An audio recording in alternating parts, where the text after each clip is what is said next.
আজকে আলোর প্রতিসরণ অধ্যায়ের দ্বিতীয় পার্টটা পড়াবো। আমরা আজকে যেটা আলোচনা করব, প্রথম টপিক প্রতিসরণে আলোক রশ্মির চ্যুতি।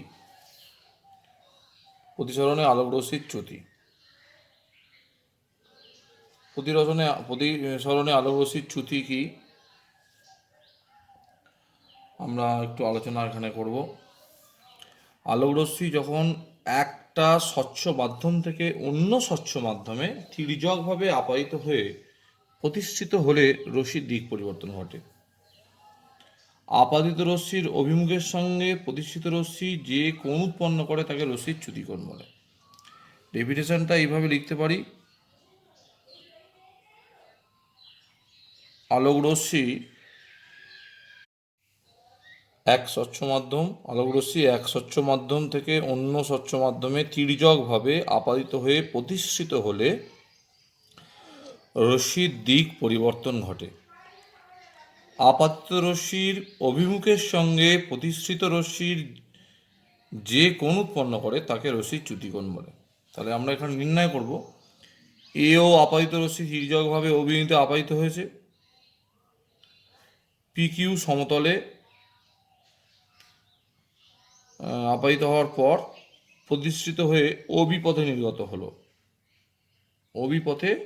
নির্গত হলো। তাহলে এখানে আপাতন কোণ হচ্ছে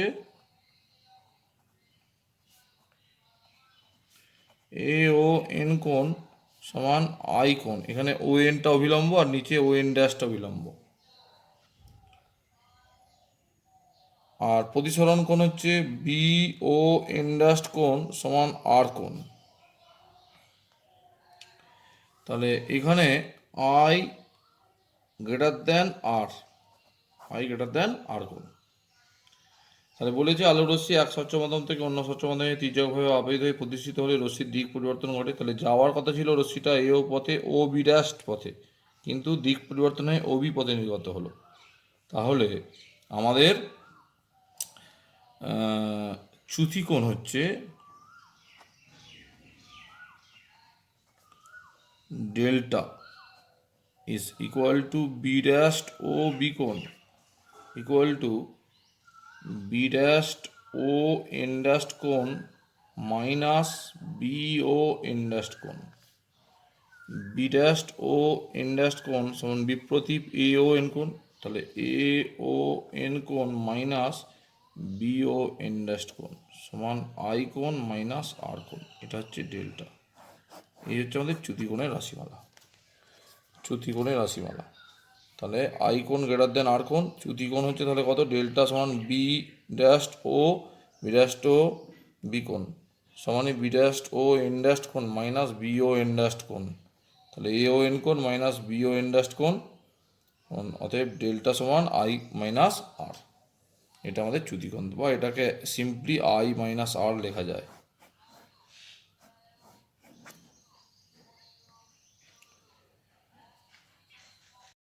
আমরা এবার আলোচনা করব সমান্তরাল কাচফলকের মধ্য দিয়ে আলোর প্রতিসরণ।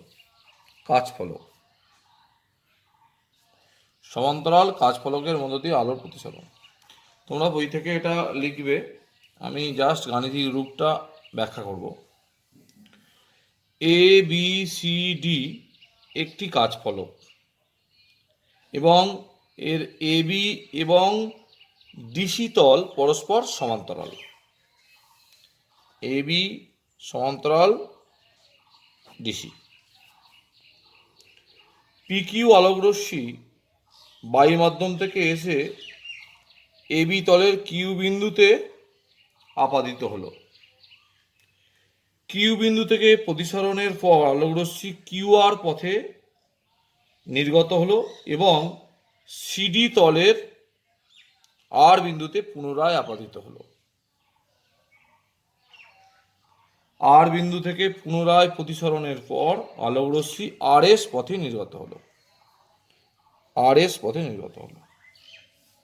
তাহলে পিকিউ রশ্মি কিউ বিন্দুতে আপাদিত হয়েছে, কাচ মাধ্যমে প্রতিষ্ঠিত হয়ে কিউ আর পথে নির্গত হয়ে আবার ডিসি তলে আর বিন্দুতে আপাতিত হয়েছে। আবার আর বিন্দু থেকে বায়ু মাধ্যমে পুনরায় আর এস পথে প্রতিষ্ঠিত হয়েছে। ধরা যাক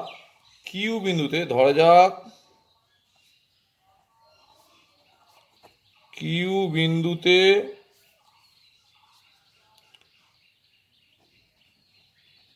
আপাতন কোণ সমান I1, প্রতিসরণ কোণ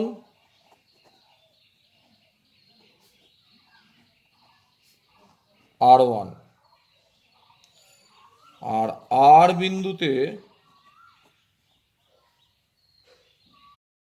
বিন্দুতে আপাতন কোণ R2 এবং আর বিন্দুতে প্রতিসরণ কোণ I2।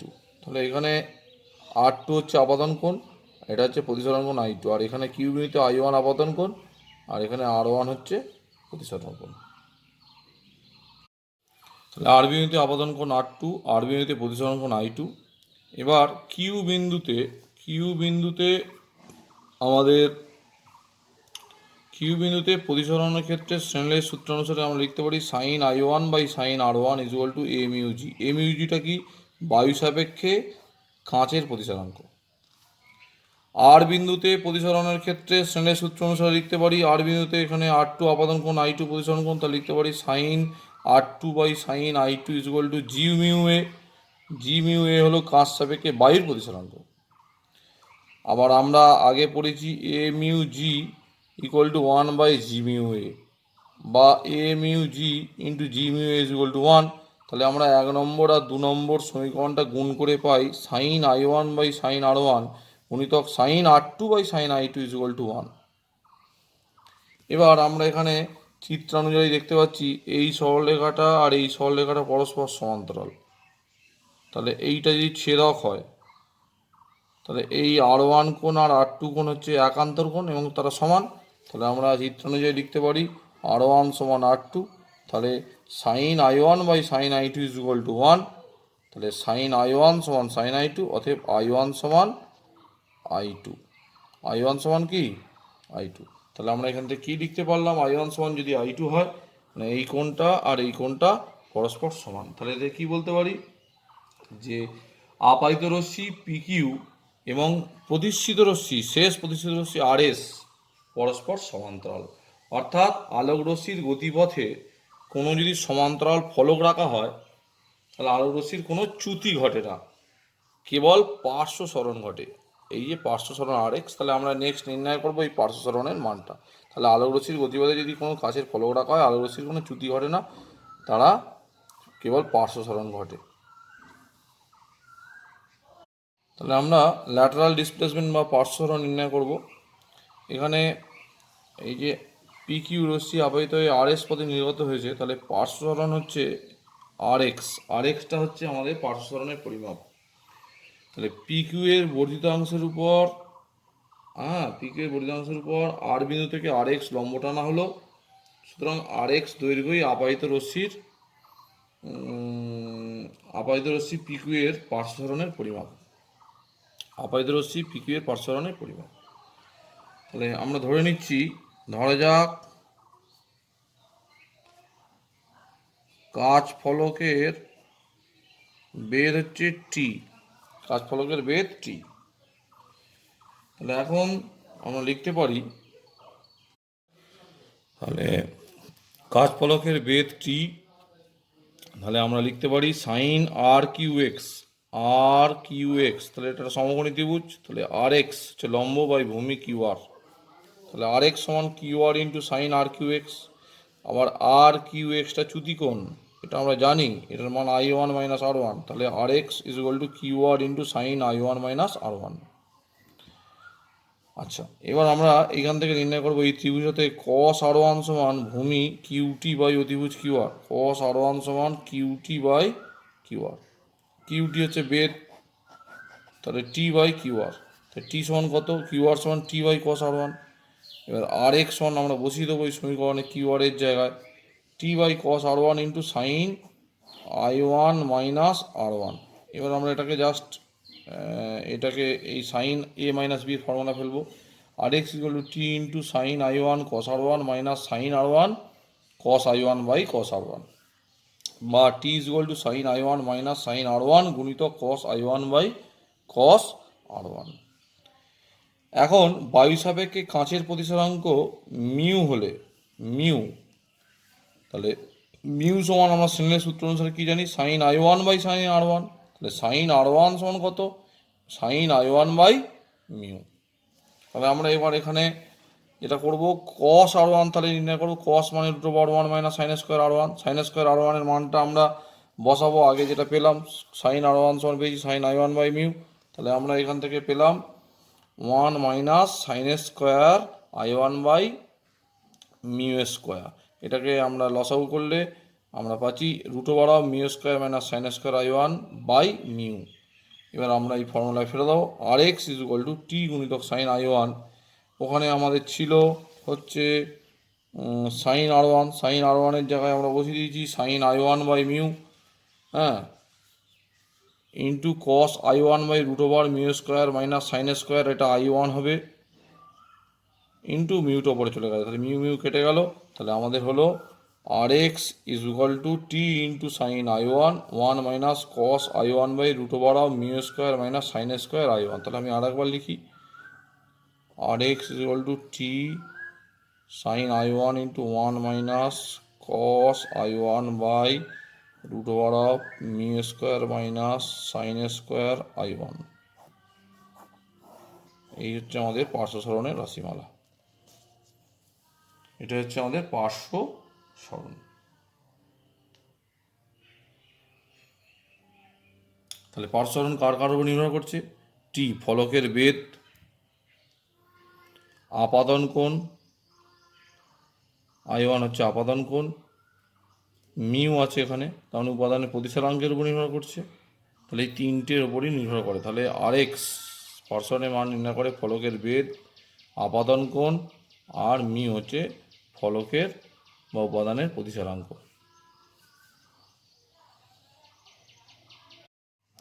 আমরা ক্রমবর্ধমান প্রতিসরাঙ্কের কয়েকটি সমান্তরাল মাধ্যমে রশ্মির প্রতিসরণ আলোচনা করব। আমরা সমান্তরাল কাঁচ ফলকের মধ্য দিয়ে প্রতিসরণের ক্ষেত্রে আমরা যেটা জেনেছি, যখন একটা আলোকরশ্মি গতিপথে কোনো একটা সমান্তরাল কাঁচ ফলক রাখা হবে, রশ্মিটার কোনো চ্যুতি ঘটবে না, অর্থাৎ শেষ নির্গত রশ্মিটা আপাতিত রশ্মির সাথে সমান্তরালভাবে নির্গত হবে। তাহলে আমরা এখানে ডেফিনেটলি আই ওয়ান যদি আপাতন কোণ হয়, এখানে যদি মাঝখানে কয়েকটি মাধ্যম হয়, তাহলে এটা যদি আবার সেই পূর্বের মাধ্যম এ হয়, তাহলে এখানে আলোক রশ্মিটা কোনো চ্যুতি ঘটবে না, অর্থাৎ এটা যদি আই ওয়ান কোণে আপাতিত হয়, এখানে আই ওয়ান কোণেই প্রতিসরণ ঘটবে। তাহলে এটাও আমাদের এ মাধ্যম। তাহলে আমরা এখানে ক্রমবর্ধমান প্রতিসরাঙ্ক বিশিষ্ট তিনটি মাধ্যম এ বি সি পরপর সাজানো আছে। এদের বিভেদ তলগুলি পরস্পরের সমান্তরাল, বিভেদ তলগুলি পরস্পরের সমান্তরাল। আচ্ছা, মনে রাখতে হবে এখানে বি মাধ্যম এ মাধ্যমের থেকে ঘনতর, সি মাধ্যম বি মাধ্যমের থেকে ঘনতর, আবার এ মাধ্যম সি এর থেকে লঘুতর, তার মানে পুনরায় আগের মাধ্যম। তাহলে আবার একটা কথা তাহলে বলতে হবে, এ বি মাধ্যম এর থেকে ঘনতর, সি মাধ্যম বি এর থেকে ঘনতর, আর এ মাধ্যম হচ্ছে শেষ মাধ্যম, সেটা প্রথম মাধ্যমের আর শেষ মাধ্যমটা একই। তাই আপায়িত এবং নির্গম রশ্মি পরস্পরের সমান্তরাল হবে। তাহলে পি কিউ রশ্মি আর এস টি পরস্পর সমান্তরাল। তাহলে আমরা কিউ আর এবং এস বিন্দুতে স্নেলের সূত্র প্রয়োগ করলে কি পাই আমরা দেখব। আমরা এখানে কিউ আর এবং এস বিন্দু স্নেলের সূত্র প্রয়োগ করলে পাই sine I one by sine R one সমান A mu B, sine R one by sine R two সমান বি মিউ সি, এবং sine R two by sine I one সমান সি মিউ এ। তাহলে আমরা গুণ করলে পাই sine I one by sine R one into sine R one by sine R two গুণিতক sine R two by sine I one equal to A mu b গুণিতক b mu c গুণিতক c mu এ। তাহলে এগুলো তো কেটে যাচ্ছে, তাহলে অতএব এ মিউ বি গুণিতক বি মিউ সি গুণিতক c mu A is equal to 1। তাহলে আমাদের দেখা যাচ্ছে যে বিভিন্ন মাধ্যমের প্রতিসরাঙ্কগুলি এই সম্পর্ক যে কোনো সংখ্যক সমান্তরাল বিভেদতল বিশিষ্ট মাধ্যমের ক্ষেত্রে প্রযোজ্য হবে যদি প্রথম আর শেষ মাধ্যমটা যদি একই হয়। যদি এন সংখ্যক মাধ্যমের ক্ষেত্রে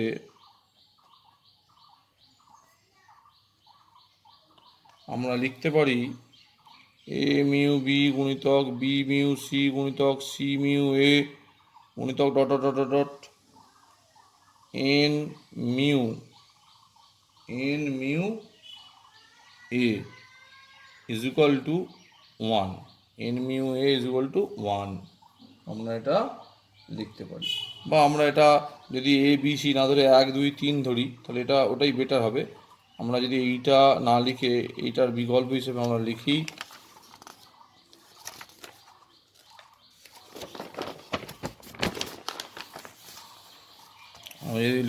এটা 1 মিউ 2 গুণিতক 2 মিউ 3 গুণিতক 3 মিউ 4 গুণিতক dot dot N mu 1 is equal to 1 আমরা লিখতে পারি।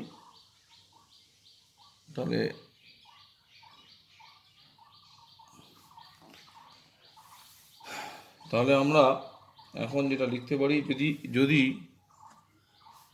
এ মাধ্যম বায়ু মাধ্যম হয় তাহলে আমরা লিখতে পারি এয়ার মিউ বি গুণিতক বি মিউ সি গুণিতক c mu a equal to 1। তাহলে b mu c is equal to 1 by air mu b গুণিতক সি মিউ এয়ার। তাহলে সমানই আমরা এটা তো জানি সি মিউ এয়ারটা উপরে উঠলে air mu c by air mu b, এটা হচ্ছে বি মিউ সি। তাহলে আমরা এখান থেকে কি লিখতে পারি, বি মিউ সি মানে কি বায়ু সাপেক্ষে সি মাধ্যমের প্রতিসরাঙ্ক বা সি মাধ্যমের পরম প্রতিসরাঙ্ক বা বায়ু সাপেক্ষে বি মাধ্যমের প্রতিসরাঙ্ক বা বি মাধ্যমের পরম প্রতিসরাঙ্ক আমরা লিখতে পারি। তাহলে আমরা লিখতে পারি b mu c is equal to mu c by mu b. এটা কিন্তু ভালো করে মনে রাখবে, অঙ্ক ক্ষেত্রে এই ফর্মুলাটা ভীষণ কাজে লাগবে। বি মিউ সি সমান mu c by mu b. আমরা এ মিউ বি সমান লিখব mu b by mu a. ঠিক আছে, এই হলো আমাদের ক্রমবর্ধমান প্রতিসরাঙ্কের কয়েকটি সমান্তরাল মাধ্যমে রশ্মির প্রতিসরণ। তাহলে আমরা এটা যদি এইভাবে বলি, বি মাধ্যমের সাপেক্ষে সি মাধ্যমের প্রতিসরাঙ্ক মানে হচ্ছে সি মাধ্যমের পরম প্রতিসরাঙ্ক বাই বি মাধ্যমের পরম প্রতিসরাঙ্ক। তোমরা এটা বই থেকে করে নেবে।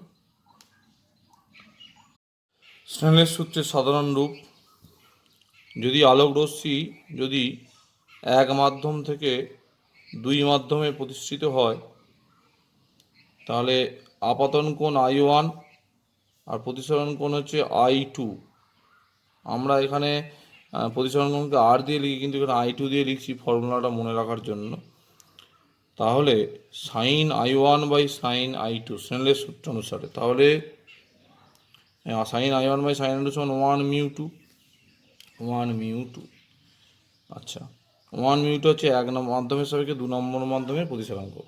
কিন্তু আমরা আগে পড়েছি, এই আগের জাস্ট ক্রমবর্ধমান প্লেটের ক্ষেত্রে পড়েছি এখানে এ মিউ বি সমান mu b by mu a, তার মানে 1 মিউ 2 সমান মিউ 2 বাই মিউ 1। তাহলে অতএব আমরা লিখতে পারি sine I1 by sine I2 সমান মিউ 2 বাই মিউ 1। মিউ 2 হলো 2 নম্বর মাধ্যমের পরম প্রতিসরাঙ্ক আর মিউ 1 হলো 1 নম্বর মাধ্যমের পরম প্রতিসরাঙ্ক। তাহলে আমরা কি লিখতে পারি, মিউ 1 সাইন I1 সমান মিউ 2 সাইন I2। মিউ 1, এই যে মিউ 1 সাইন I1 সমান মিউ 2 সাইন I2, এটাই হচ্ছে আমাদের স্নেলের সূত্রের সাধারণ রূপ। এটা 2 নম্বর কোশ্চেন আসে পরীক্ষায় দেয়। তাহলে যদি এন সংখ্যক মাধ্যম হয় তাহলে আমরা লিখতে পারি মিউ 1 সাইন i1 সমান μ2, সাইন i2 সমান μ3, সাইন i3 সমান dot dot dot μn sine in। এটা আমরা লিখতে পারি n সংখ্যক মাধ্যমের ক্ষেত্রে। এটাই হচ্ছে আমাদের স্নেলের সূত্রের সাধারণ রূপ। এটা হচ্ছে সূত্রের সাধারণ রূপ, স্নেলের সূত্রের সাধারণ রূপ।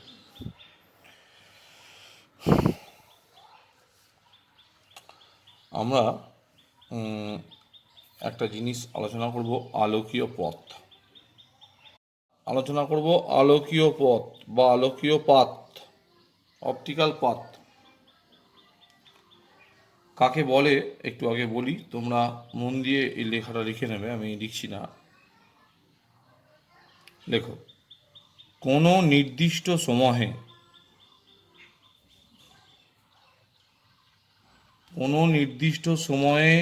কোনো মাধ্যমে আলোকরশ্মি যে পথ অতিক্রম করে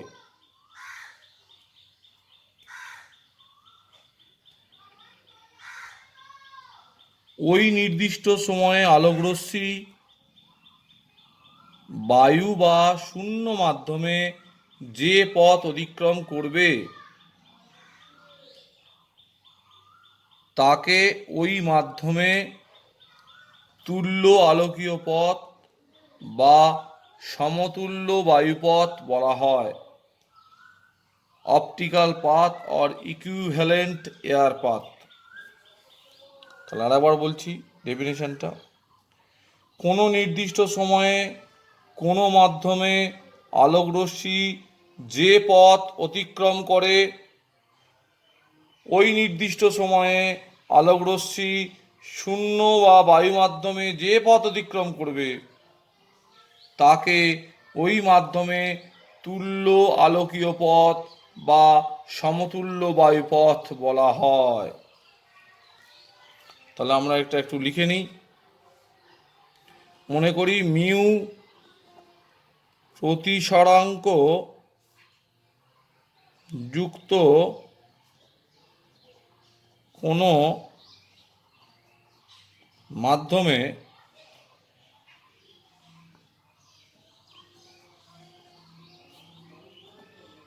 আলোকরশ্মি ভি বেগে টি সময়ে এস পথ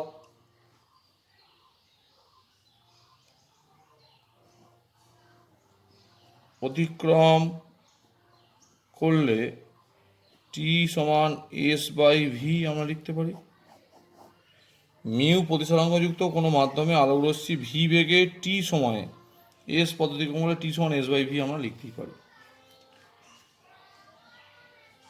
ওই টি সময়ে মনে করি আলোকরশ্মি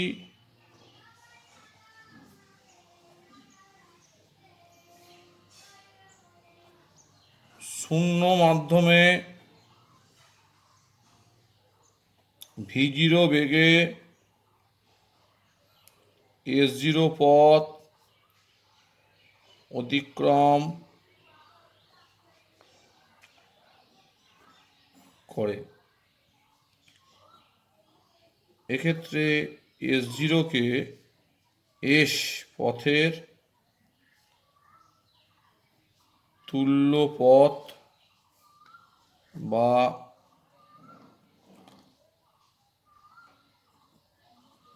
আলোকীয় পথ বলে। তাহলে আমরা লিখতে পারি s0 ইকুয়াল টু v0t, যেহেতু টি সময়ে মনে করি আলোকরশ্মি শূন্য মাধ্যমে v0 বেগে s0 পথ অতিক্রম করেছে, তাহলে s0 সমান v0t সমানে v0 গুণিতক টি সমান আগে পেয়েছি s বাই ভি, তাহলে s বাই ভি। তাহলে এস গুণিতক v0 বাই ভি, v0 হচ্ছে শূন্য মাধ্যমে আলোর বেগ বাই ওই মাধ্যমে আলোর বেগ। এইটা আমরা আগেই জেনেছি, বেগের সাথে প্রতিসরাঙ্কের সম্পর্ক, এটাকে বলা হয় প্রতিসরাঙ্ক। তাহলে mu into S, mu into S, যেহেতু ভি জিরো বাই ভি সমান মিউ, মিউ প্রতিসরাঙ্কের মাধ্যমে, তাহলে এস পথের বায়ুতুল্য পথ হলো মিউ এস, তাহলে এস জিরো সমান মিউ এস। তার মানে আমরা কি লিখতে পারি, মিউ প্রতিসরাঙ্কের মাধ্যমে এস পথের সমতুল্য বায়ুপথ কী হবে, তাকে মিউ দিয়ে জাস্ট গুণ করে দেবো। এই হচ্ছে আমাদের অপটিক্যাল পাথ। আজকে এইখান পর্যন্তই।